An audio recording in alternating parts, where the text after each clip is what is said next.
So it does feel like the press conferences are coming quite thick and fast at the moment, but then I suppose there has been 7 games in this sort of start of season period where Newcastle United have succeeded in the cups, so they've had that packed schedule, and it's for Steve Bruce, it's been a strange time for him really, because I think he's only been defeated the once in this sort of clutch of games, but the criticism has been there for him, and I think it kind of built up to a bit of a head in his press conference today, and he fired out a little bit, and had his say on things, and basically his argument is that there's no balance in the criticism.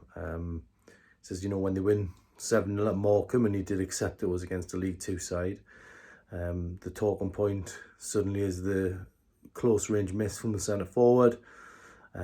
Says there's suggestions, there's no direction, no style, but he says it's quite clear in his eyes what he's trying to do: play with a back four, and just try and, you know, go out and get those results. And, you know, tactics have always followed Steve Bruce around, I guess, in his career, but it's from his point of view at Newcastle, he's trying to make a success of this job. He's having to do it gradually, because he can't just splash out loads in every window. He's having to pick 2 or 3 players up in each window and trying to build a side that way.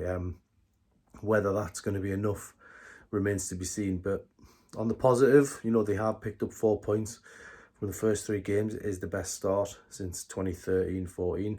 They're in the quarterfinals of the Cup. They've got a good chance to get through to a semi-final. So it's not all doom and gloom.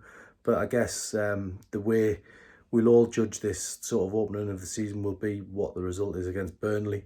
Can Newcastle get 7 points from 12? If they do, I think they deserve a bit of credit. If they don't, I think, you know, it will have been mixed bag. But we'll see what happens in the next game. Steve Bruce will have to do it without Jamal Lascelles, who's picked up an injury. But otherwise, he's got a decent squad to pick from, with Alan St Maximin coming back.